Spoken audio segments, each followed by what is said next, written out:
Kita adalah insan, penumpang atas dunia.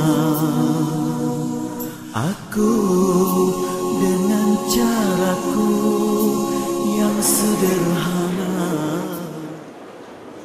Assalamualaikum warahmatullahi wabarakatuh.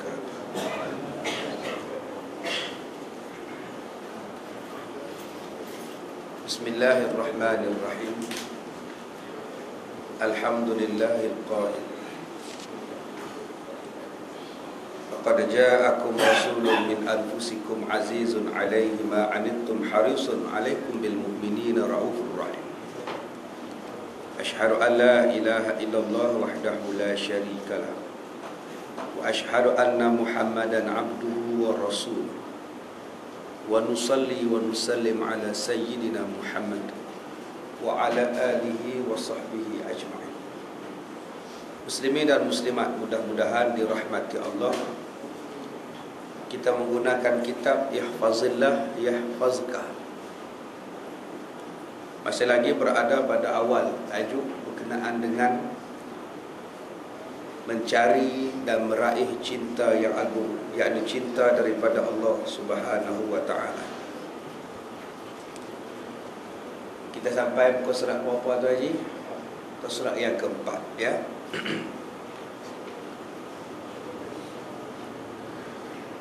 Dalam kitab Sahih Muslim daripada Hisham bin Sa'ad bin Amir, mudah-mudahan Allah Ta'ala meredainya bapaknya dan datuknya, kerana bapak dan datuknya termasuk daripada golongan Ansar yang turut menyaksikan peperangan Uhud dan peperangan Badar. Seorang penyair mengatakan, inilah pelbagai keluhuran, bukan 2 gelas susu air susu yang diaduk dan dicampur dengan air. Setelah itu kedua gelas air susu itu pun akan kembali menjadi air kencing. Tuan-tuan yang dirahmati Allah, tentang benda agama, tentang agama disebut sebagai kebersihan, disebut sebagai keluhuran. Agama macam mana pun kesudahan dia jadi baik. Daripada awal dia baik, penghujungnya juga baik. Tidak seperti benda-benda lain. Benda lain kadang-kadang awalnya itu bagus, akhir-akhirnya itu tidak bagus. Awal-awalnya itu bagus, bila tidak diikut kepada agama, dia jadi tidak bagus. Macam mana kita hias sekalipun satu benda di dunia ni, jika tidak dihiaskan dengan Al-Quran, dia akan jadi huduh juga kesudahannya.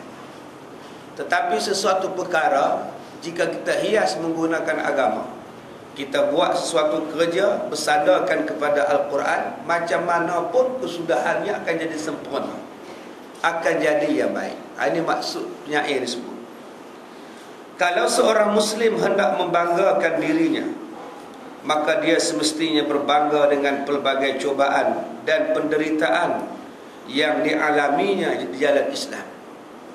Apa yang kita nak bangga, mendakwa bahawa kita ni seorang pejuang Islam? Susah apa pun tak kena, payah apa pun tidak pernah menimpa kita.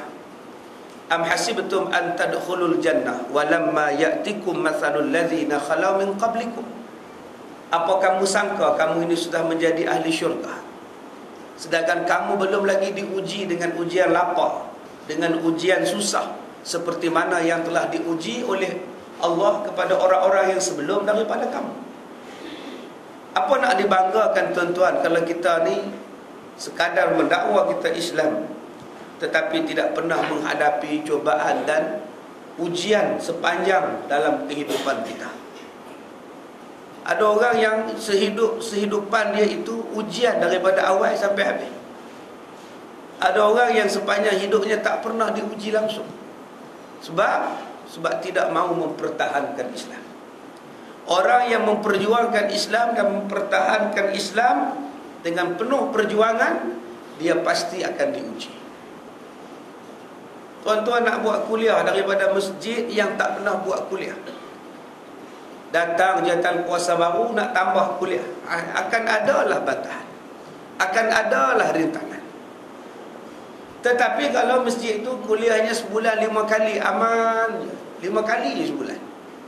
Tu pun cerita bab berwudu, bertayamum, itu aja. Insya-Allah masjid ni tak ada rintangan dan cubaan. Begitu juga dengan ustaz. Kalau sekadar-sekadar dia mengajar je, tak disentuhnya, tak ditegurnya, tak dinasihatnya, ustaz ni pun tak ada ujian. Tetapi kalau ustaz ni kerana mempertahankan agama, memperjuangkan Islam, dia tegur, dia nasihat, dia ajar, ujian akan sampai kepada dia. Maka inilah yang dikatakan, kalau nak bangga, bangga dengan banyaknya ujian yang sampai kepada kita. Kerana apa? Jika ujian yang disampai itu berpunca daripada perjuangan menegakkan agama Allah, dia mesti bangga dengan segala jerih payah, perjuangan dan kerja keras yang telah dia persembahkan untuk agama ini.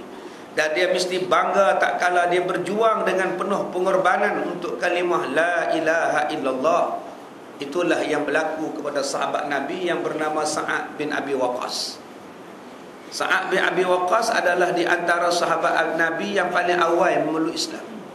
Ada yang kata bahawa dia orang yang ke-6 memeluk Islam. Sa'ad bin Abi Waqqas berbangga kerana apa? Berbangga kerana dialah orang yang pertama-tama sekali melancarkan anak panah dalam peperangan jihad. Dialah orang yang mula-mula sekali menumpahkan darah orang kafir dalam peperangan fi sabilillah. Dia bangga. Dalam hadis dia sebut, akulah orang yang pertama meluncurkan anak panah ke arah musuh, dan akulah orang yang pertama sekali menumpahkan darah orang kafir dalam peperangan. Dia bangga dengan perjuangan, sehinggalah dia mati. Dia adalah satu sahabat yang disegani, satu sahabat yang besar dalam kedudukan para sahabat, sehinggalah dilantik oleh Umar Al-Khattab sebagai ahli majlis syura dalam perlantikan khalifah selepas Nabi Muhammad sallallahu alaihi wasallam wafat.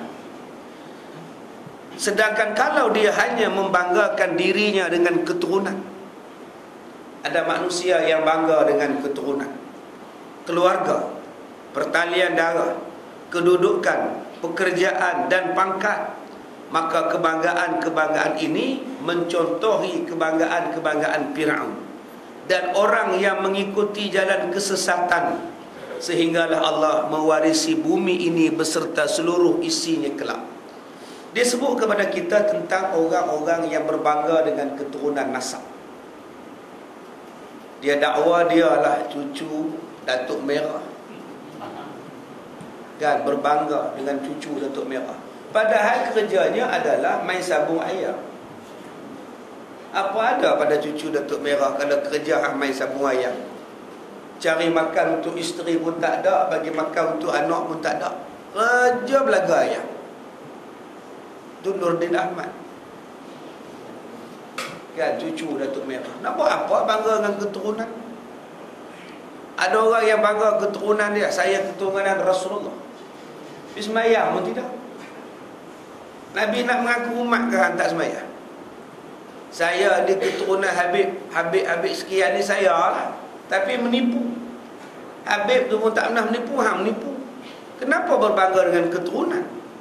Ada orang yang berbangga dengan keluarga, pertalian darah, jauh pun mengaku dekat. Dia tu dengan mak saya tu kira dah macam 6 pupu, punya jauhnya pun mengaku dekat. Bukan orang lain tu, bukan orang lain, 6 pupu punya jauh. Maka dia berbangga dengan keturunan dia. Maka orang yang bangga dengan keturunan mewarisi sifat Firaun.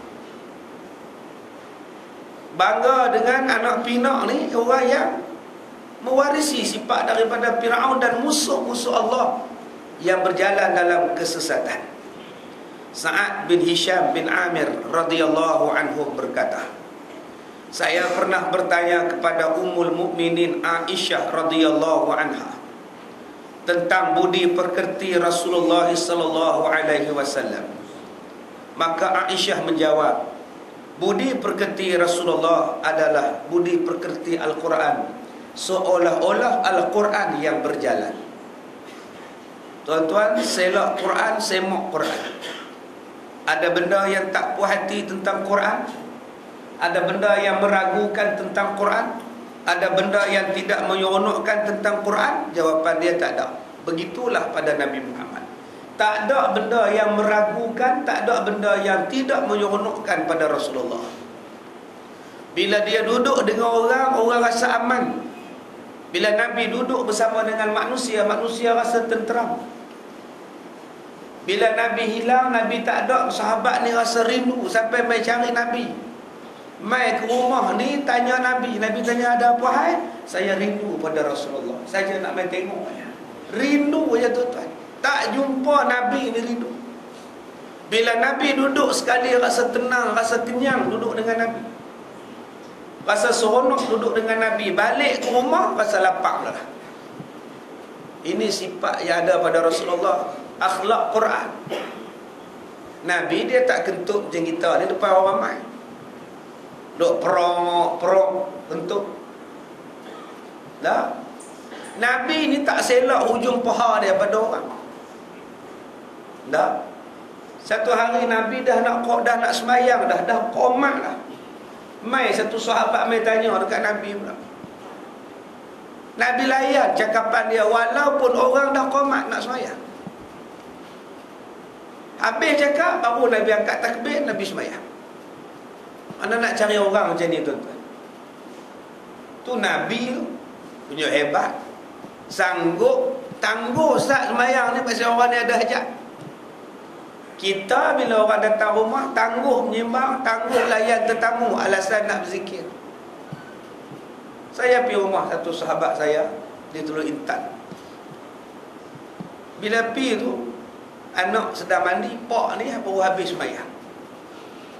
Pak kata duduk Ustaz, saya nak berzikir Ustaz. Dia pun zikir, subhanallah, subhanallah, subhanallah. Oh, hebat tuan-tuan. Nabi pun tangguh Ustaz semayang pasal nak tanya, nak layan orang. Kita boleh tengok orang dekat setengah jam. Allah puas berzikir kata dia. Ni yang kata tak faham daripada sudut fiqih keutamaan. Fiqih al-awlawiyat dia tak faham. Tuan-tuan yang dirahmati Allah, Nabi Muhammad disebut oleh Siti Aisyah radhiyallahu anha sebagai Quran yang berjalan. Nak tengok Quran, tengok pada peribadi Nabi. Dengan orang tuanya, dengan budak-budaknya. Nabi tengah baca khutbah, tiba-tiba cucunya datang, turun daripada mimbar, pergi ambil cucu dia, dukung sambil baca khutbah. Punya sayang pada budak-budak. Tengah baca khutbah. Subhanallah. Hebat tuan-tuan. Mana nak letak manusia macam ni? Semalam saya sebut dah di Kemensah. Manusia mencari idola. Manusia mencari tokoh, mencipta tokoh. Tak tokoh pun pergi kata tokoh. Tak ada pun sebarang tokoh pada dia tu pun. Nak puji punya Pak saya, nak jek punya Pak saya, boboh bila tokoh apa pun. Bila disiasat, berapa banyak kecurangan yang dia lakukan. Kita nak tokohkan siapa? Nak tokohkan Michael Jackson. Macam-macam cerita pasal Michael Jackson. Nak tokohkan Mawi, berselera cerita pula. Nak tokohkan Mussolini, lagi banyak pembunuhan dia buat. Bila kita angkat manusia biasa jadi tokoh, berapa banyak kehancuran, kemusnahan yang dia buat. Tetapi Rasulullah, kemusnahan apa yang dia buat? Nabi Muhammad seorang tokoh yang tak pernah hanya buat zalim, yang tak pernah hanya buat jahat. Dialah sebenar-benar tokoh. Tapi sayang, Nabi Muhammad tidak ditonjolkan dalam apa-apa benda melainkan pada waktu maulud tu saja. Apa salahnya hadis Nabi diletakkan muka surat pada depan dalam surat khabar? Setiap hari surat khabar menceritakan hadis Nabi, muka hadapan sebelah headline. Apa salah? Atas sekali. Renungan hari ini hadis Nabi an Abi Hurairah radhiyallahu anhu.